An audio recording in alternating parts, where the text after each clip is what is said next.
Hey, good morning, guys. This is kind of my recap video on how I did with the Whole Foods New Year's resolution thing that I set for myself. I guess I have to say, first of all, that it was a complete and utter failure, but a good one. So one of the things that it did for me was it really highlighted all the processed food dependency that I have. There are a lot of small things that I'm kind of dependent on for just making sure that my meals kind of come together, and all these other like very minor things like soy sauce. Those little things kind of added up and made it so that I couldn't say that it was a completely whole foods experience, although the majority of the food that I was consuming was in fact whole foods. There were also some days where I just outright ignored the whole foods challenge and I just like had a pizza or something like that, where because I'm not so used to the whole foods experience yet, that I kind of went off track when I just wasn't really sure what to do. Now, another big problem that I had was at work, especially in the last week.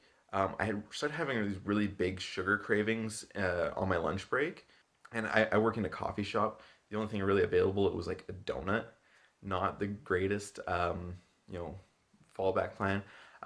So I'll definitely have to address that in the future, probably by bringing fruit as dessert, something like that. But here's where the success of it came in. It really highlighted where I can improve on all of this. I also want to add that moving forward, I'm probably going to be adding in some more other foods that I didn't really touch a whole lot during this Whole Foods process.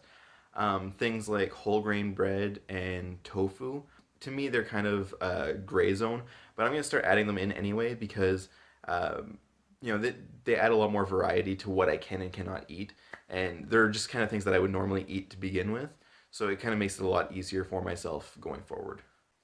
I also lost a fair amount of weight on this Whole Foods experience. On the morning of January 1st, I weighed in at 195.6 pounds. So today for me is February 1st, and I'm weighing in today at 188.6 pounds. And I weigh myself around the same time every day because it's kind of consistent. I won't say that it was all because of the Whole Foods thing, but I did also add exercise to this as well. So that's another part of my weight loss. But that kind of ties into the whole where I'm going type thing, where I'm going to start eating a lot healthier, start doing exercise, the whole thing. All right, so I'm just going to kind of recap how the month went for me because each week was kind of a different experience. So in the first week, I was eating a lot of leftovers because I didn't really prepare very well for this Whole Foods thing. I remember that I had some tofurkey roast at one point. Basically, there was some processed food still in there, but it was more of like a transition week. And then week 2 was kind of a different challenge because I was at home. I did my first grocery trip, and it was a very different experience altogether because I was way under the calories that I needed, and I was losing weight at an alarming rate. So I started to really count my calories and to figure out where I sat during this time frame, and ended up in my third week. I had to add an extra like 400 or 500 calories throughout the day because I just simply wasn't getting enough. In the third week, I really stabilized because I actually did my meal prep. It really helped me stay focused on what I should be eating and how to make sure that I'm not way under my calories. It also helped by letting me feel like how much I should be eating, like just to see how much quantity of food that I should be eating throughout this whole process. In week 4, as I mentioned before, was a lot of, I was dealing a lot with the sugar cravings. So I've had to tweak some things throughout the 4th week, but overall it was very similar to the 3rd week.